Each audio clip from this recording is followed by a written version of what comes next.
Have you been looking for scholarship opportunities to study abroad, fully funded, free, yet you find it difficult getting them? I am His Excellency Paskal A.B. Rois, and today I have the opportunity of sharing with you, having an interaction with someone who took the advantage and qualified for a scholarship in Indonesia. And right now I am in Indonesia. I'm in Jakarta precisely, speaking to you from Indonesia with someone who is schooling right here in Indonesia. He will be sincere in sharing this opportunity with you. If you are ready, we are equally ready. But before we continue, I would like you to subscribe to the page, to the channel. Please subscribe to the channel and also click on the notification button so that when we post any other video about scholarship opportunities or fully funded scholarship overseas or abroad, you will be the first to receive the notification. How are you, sir? I'm doing great. Nice. How do you say how are you in Indonesia? Apa kabar? Apa kabar? Yeah. Okay, apa kabar? Yeah. So how do you respond? Baik-baik saja. Did you just hear that? Bye-bye saja. Yeah. Terima kasih, Pak. Sama-sama. Yo. Anyway, so we are, if somebody is in the morning, we tell the people, Pagi. Selamat pagi. If it is in the evening, we say Selamat sore. That means good evening. Selamat pagi means good morning. I want you to start learning the language before you come to Indonesia. That is why we are saying that. Yes. Can you briefly share or can you briefly introduce yourself, okay, and tell us, which of the universities and programs you are currently enrolled in under the scholarship opportunity that you have to be here in Indonesia? Share with my people whilst you look into the camera. Okay. Thank you everyone for having me here. My name is Dauda Tule, of course from Ghana. I'm studying in... Which part of Ghana? Let's be proud of where you're coming from. My hometown is in Zebula, Upper East, but I grew up in Kumasi. In Suta. Okay. That is Ahafano Southeast District. Okay, I'm studying my master's in political science in Universitas Islam International Indonesia, which we simply say UI3.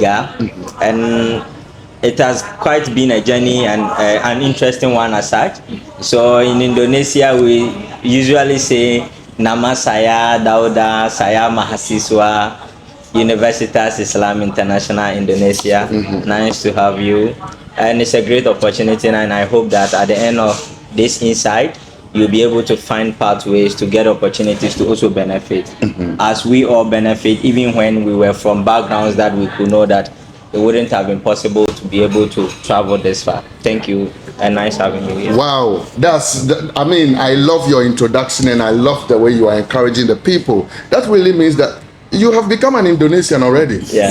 You can speak the language very well. Yeah. How long have you been in Indonesia? I've been here a year.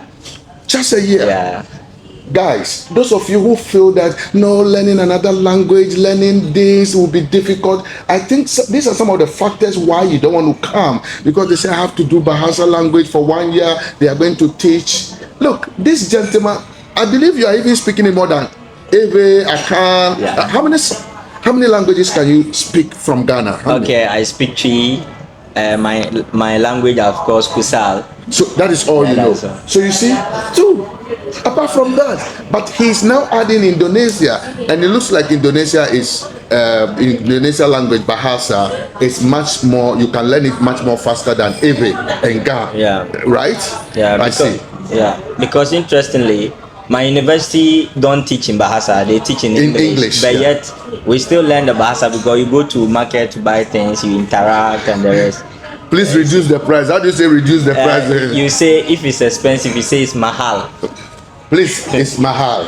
So how do you say, like Matola woman, please reduce the price? Okay, one thing about Indonesia is that mostly before you go to the market, you are certain of the price. Before the price doesn't really change. Wow. And the living standard is good here also. Okay, it's mahal. It's mahal. It's okay. It's okay. Yeah. It's higher than the price. I see. Okay. How did you first hear about this scholarship, and what motivated you to apply for the scholarship? Okay. So I had this scholarship from my lecturer who I was working for as teaching assistant. Wow, So TA. yeah. So in KNUST, His name, Dr. Sebastian Paulo, Okay. a very hardworking lecturer as such, Wow. and he's so of a kind that motivate people a lot in your growth and everything. So when we were there working one time in the office, and he was like, Dawood, if you get scholarship in Indonesia, will you go? I said yes, of course I will go. And he said, okay, apply. And I applied, and I had the scholarship, and it's a great one. And one of the things he said to me that always it has been with me is that, Dawood, education is for you to grow. Money will come at the right At the time. right time. Education is for you to grow. Money will come at the right time. I love that. Wow. And today Dawu is in Indonesia. He's studying. Amazing. But okay, you've made mention of that you heard it from your lecturer and all that. But how will you describe the educational experience in Indonesia? Okay, in terms of teaching quality, classroom interaction, and academic resources as compared to Ghana.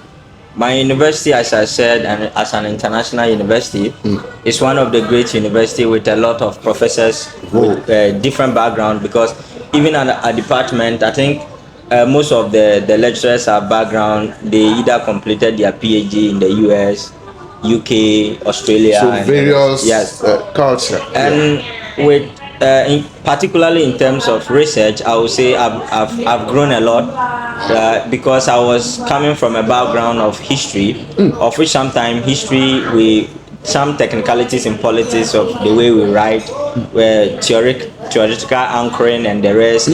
History doesn't actually emphasize much on theoretical issues. But when I came here, I met a lot of lecturers who have made me grow. Even my supervisor then, Dr. Sebastian Paulo, always anytime that he give me work to do for him, he just tell me, Dawood, you've grown a lot and I like your growth. And University of Islam has a lot of facilities, library facilities, educational facilities, a lot of them, and the lecturers are people that are open to, they will help you, guide you in any way, any form.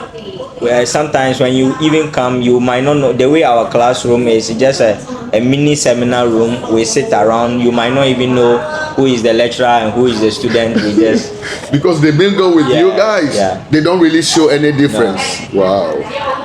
Wow.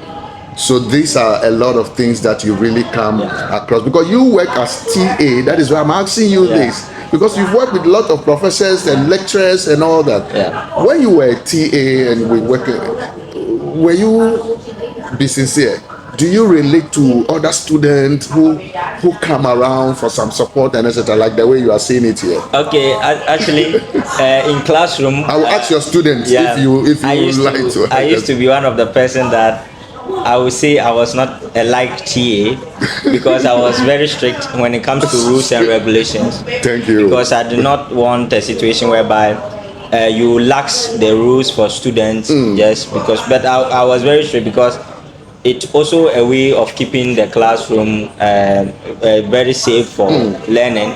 But when I came to Indonesia, I also realized that it's not only about the strictness alone, but there are also ways of doing that, and of which the lecturers themselves do it. They will just say, okay, Dawood, no, do it this way. They come with you, oh, Dawood, don't do it this way. They guide you in a very comfortable way that it's not about you approaching lecturer with fear. When you have problem, you cannot actually open up to a lecture. Wow.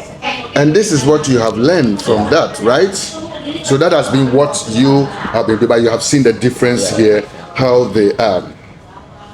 One other question I would like to ask you is, what does the education system here in Indonesia compare to others, or compare to what you have experienced back in Ghana or in Africa, if you had any other educational experience in any part of Africa? Okay, I would say that I was a bit quite fortunate because I had my undergraduate in KNUST, obviously one of the best universities so also in Africa. Yeah. And also coming back to my new university where I'm doing masters now, I think I've also been fortunate because the university also have a lot of facilities that support students. Yeah. So as I said, as postgraduate level, it's highly demanding.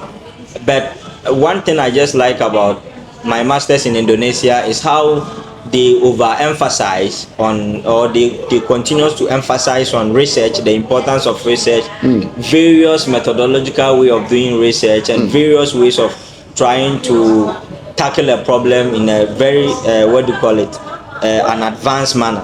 They've been a very helpful, very quietful, and helpful, and most interestingly, in my university per se, our end of term mostly it's not just like the way we sit in classroom to write, but it's just research paper, and you make sure that you are developing that research paper in such a way that you can make it better after the exams to publish. So in as much as you are schooling, writing exams to earn your certificate, at the same time you are building yourself in terms of research, how to write and publish. So at the same time, you are building yourself how to write and publish yeah. whilst you are doing the academic work as well. So it's not only about sitting with pen and paper to write exams, but practicality. Yes. You are involved practically to do that. Wow, I see. What has been your highest academic challenge, or let's say adjustment, since starting your studies here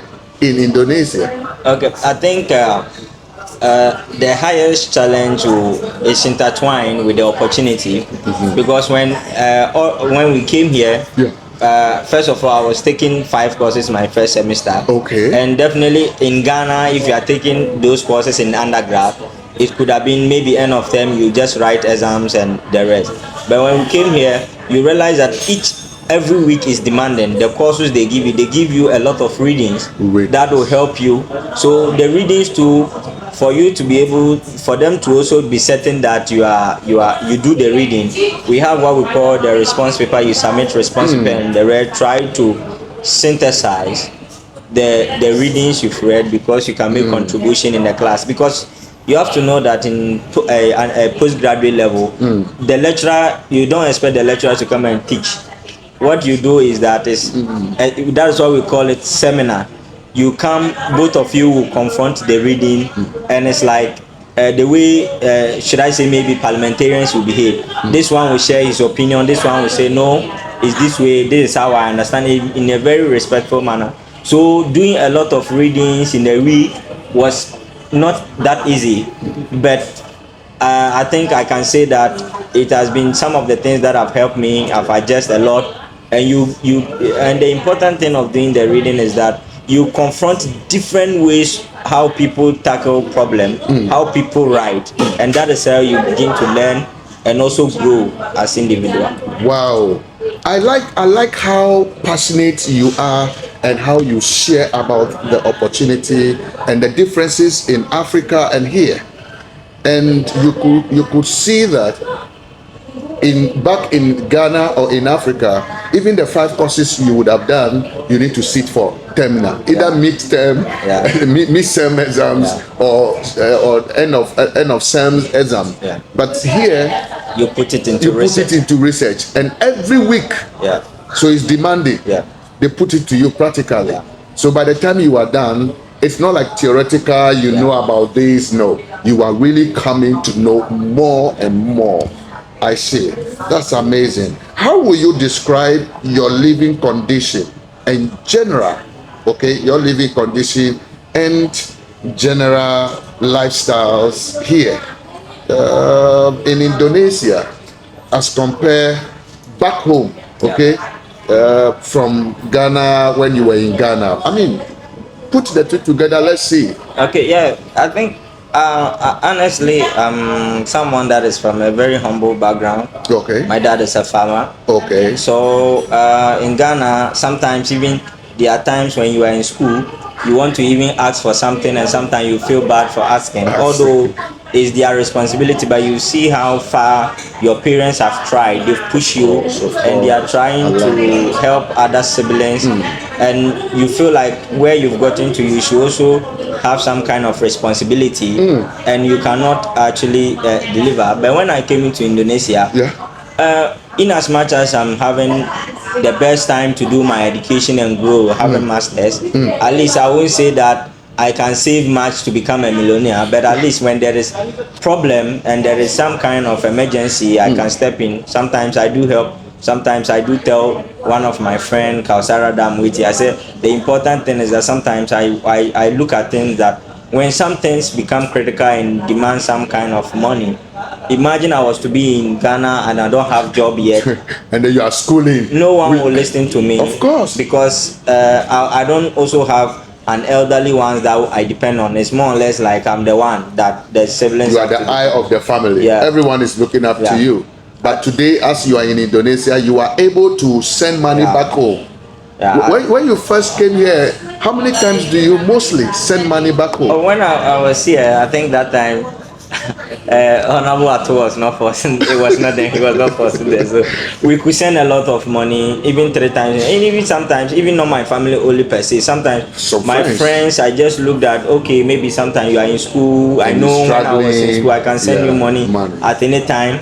But I think it's also part of evolving nature of state relations, economy, and the rest. And it's also good for us that when we are also have to also have some kind of stability back home, it's also good for us. So at least our people back home could also live, because if the living standard there is still high, if Ato is not forcing and the living standard is high, and you even send any amount from here to them, it still becomes small. But when Ato forces and then things are better, and the economy is not only by reducing the dollar rate, but causing already the inflation is already in a single digit as it's moving. So when the economy in Ghana becomes much better, where things are affordable, I have read from Indonesia, I think last night, that fuel prices are going down as well. So when all these things are happening, it means the money you are sending from here back home to your parents and your siblings and your friends, it's having an impact. I hope you are getting it. So I think Ato is not only forcing against you, but it's for the best for the country. Even to add just one thing to, as I even said earlier in the beginning of the video, when you were asking me about how expensive things are, I made mention of something that Indonesia is a place whereby when you are going to the market, you are very certain that the price is this. I think that it's not only about the classroom education alone, but it's also about how they are able to manage these systems using QR payment and the rest. Everything has become digital. Very smooth. Digital. And sometimes I can be behind my laptop at night. Maybe I'm busy, I do not cook. 1 a.m. I can order food and people are still working 24/7. So the 24-hour economy is working. His Excellency President John Dramani Mahama is trying to implement is really working here. It's working perfectly. And I pray that this 24-hour economy could work in Ghana with some of these things where you don't say we have closed. So yes, I'm not saying they don't close in Indonesia, they do, but like he's saying, as he's studying and he's hungry, there are several apps you could just call the people before delivery is done at your door. Even groceries, we buy groceries at night. We don't buy groceries in the afternoon. We buy groceries 7 p.m. up to 1 a.m., so 2 a.m. You go and buy tomato, whatever you want to buy in the market. You walk in the market. They are still sitting there in the market. Guys, did you hear that? I mean, I'm not the one saying it, but if you go to Makola market now, by the time it's 6 o'clock, 7 o'clock, everybody is packed and gone. But even in their various markets, they are not saying in the mall, they are saying the local traditional market. People are still sitting there selling by 7 p.m., 9 p.m., 12 a.m., 1 a.m., as much as 2 a.m. to 3 a.m. They run shift. You come and use this table, and then then you for this you another person use. It's like I think Honorable Gusitano should also lay emphasis on this Yes, in the it's color very market in other places. This is the culture exchange we are talking about here. You learn from here, you come back home and you implement it. Wow, you spoke about the economic side of it and the price. I want to ask, how much is a bag of rice here in Indonesia? I mean, as low as what? How much? Yeah. How many rupiah? I think 74,000 rupiah. 74,000 rupiah. That is around like less than 50 Ghana cedis. Less than 50, so 40 something. But to round it up, 50 Ghana cedis. Meanwhile, we are buying the same 5 kg rice back in Ghana, 200 Ghana cedis or 150 Ghana or 70 Ghana, but let's say 200 Ghana cedis and even more. Jasmine rice and co. Meanwhile, we have jasmine rice here also in Indonesia, right? But the prices are totally far different. And when I came, I asked of a price of my camera, the one I am using. When I saw the price in a rupiah, like my attitude, I tried to convert and see how much. It's half the price I bought it in Ghana. Yeah, I think half the price. I think it's a genuine conversation that we need to all have as individuals, especially those who have traveled and they get to know other experience. You see, the reason why you are even saying that this rice in Indonesia is very cheap is also their passion towards farming. The agriculture system is very robust for. Good. There was a time I have to travel by bus 20 hours. And if you get to some stretch, you can travel up to 7 to 10 hours. And the stretch, this rice farm, you know, the rice terrace. Yes, the rice farm all along like that long. Here, it's not. Some people saying that you are in Indonesia. How do you survive? We have cassava here, cocoyam, plantain. I want to share that with them. That look, everything we have in Ghana, we have it here in Indonesia. And the weather also is the two system weather that we have in Ghana. That is what we have here in Indonesia. I'm talking about the tropical weather where we have the rainy season and we have the dry season. Same. Like Indonesians will tell you, same. In Indonesia here, they also have what we are wearing is the same thing we wear in Ghana. And the weather is warm here. The only difference between Indonesian weather and that of Africa or Ghana is the humidity aspect. It is of more humid here in Indonesia than in Ghana, but the weather is the same. So whenever you're traveling to Indonesia, you don't need any other clothing than your t-shirt, your singlet, and all that. There are certain places if you go, it's even much more hotter. When you get to Nusa Penida, where you go to Kilinkin Beach, where you go to Broken Beach, your phone is even telling you the weather there is hot. Yes. And so for me, for the agriculture, yes, Ghana is coming up with the agriculture. We are really doing so well because the government is encouraging the youth now to go more into agriculture. And I think when we produce more than we demand, that will help Ghana for the items to also go down. Most especially the rice you are talking about. If we could also do the rice, the rice farm in almost every district, in almost every constituency, in almost every village, I think it will go much more better. Now, to go back to the scholarship that we are sharing about, yes, we are talking about interculture. So you are learning a lot and sharing. You are not only here for academic and chew and pour and go. You are practically learning so that when you come back and you find yourself in any position, maybe future MP for Zimbabwe, right? From your place is what? Yeah, Zibla. Your place, why not? You and David will battle that position, and then you will even win David, right? And then I say, congratulations. Thank you. You're honorable. Yeah. So you are honorable now. Not yet. Yes, you dress like them also. Okay, that's a great one. So I have another question for you, if I could ask you. I just want to know, okay, in terms of academic performance, how are you doing in your exams and also in your class or your coursework? Let me put it that way. In your coursework, what support system are available in the school where you are precisely to help international students like your kind? Yeah. So, first of all, schooling in Universitas Islam International Indonesia, it doesn't just matter where you are coming from. It's very easy to adapt.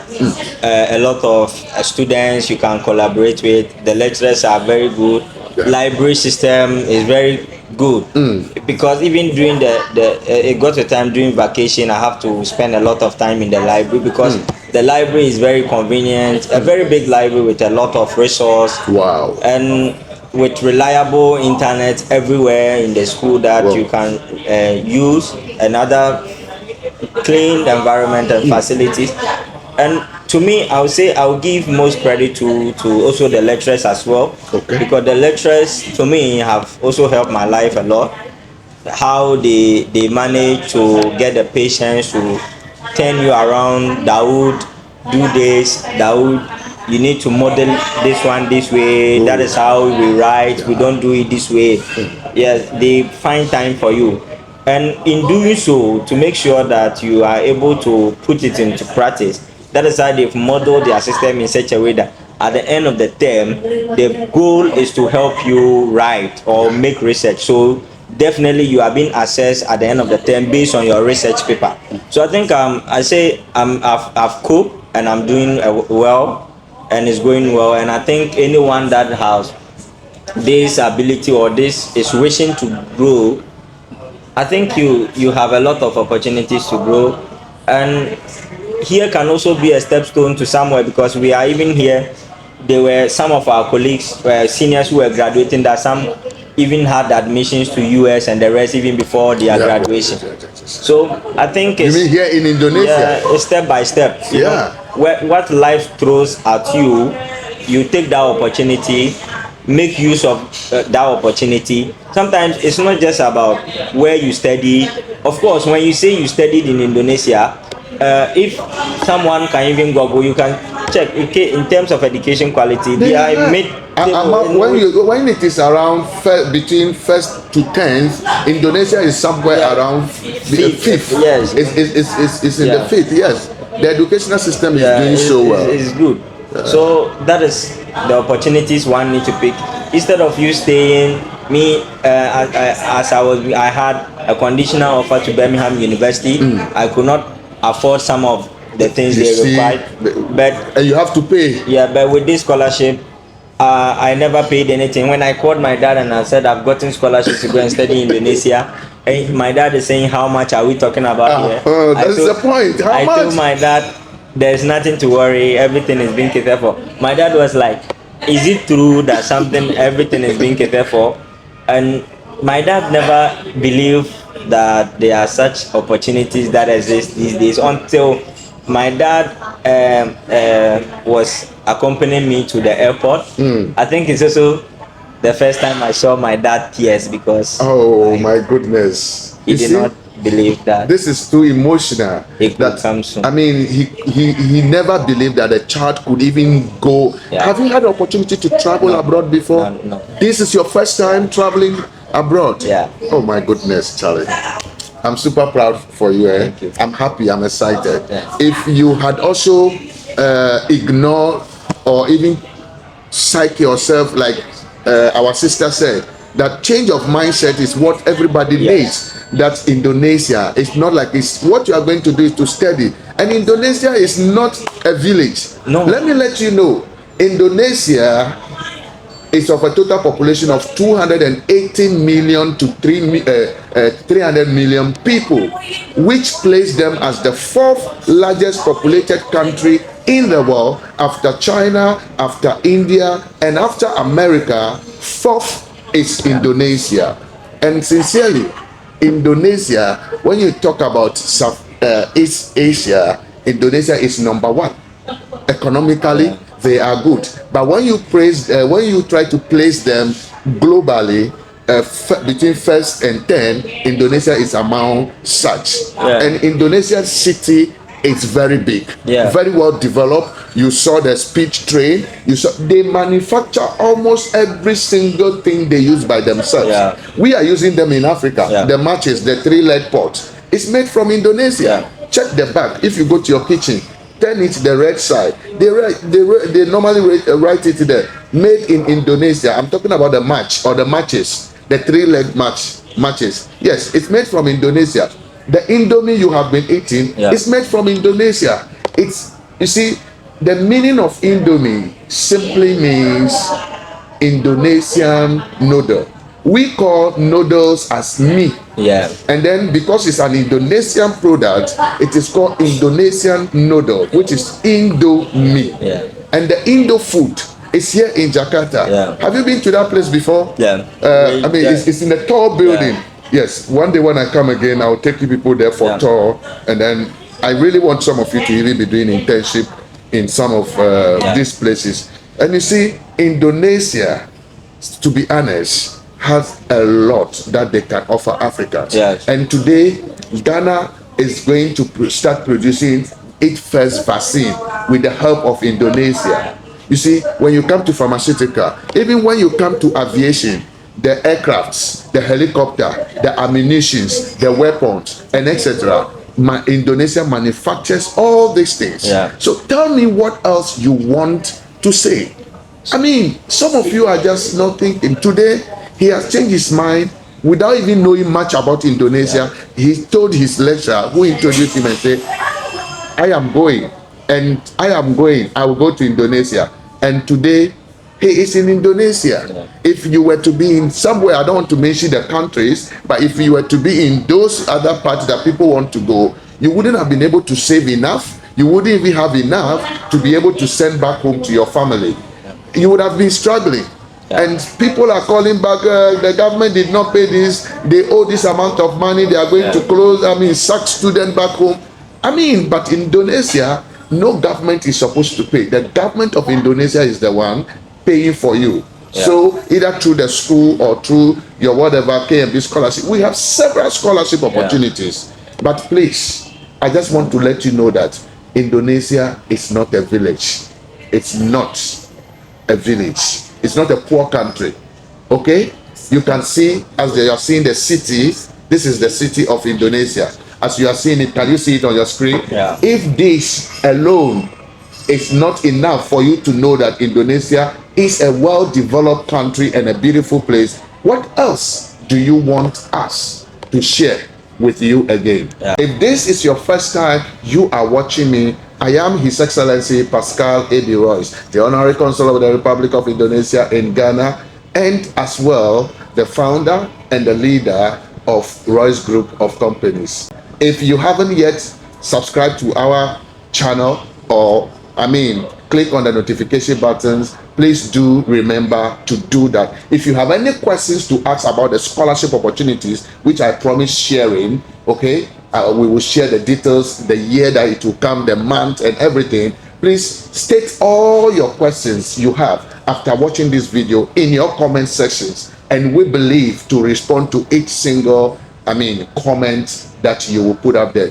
Feel free to ask your questions and we will respond to it. We say terima kasih. Bye bye. Sampai jumpa. Ya, sampai jumpa.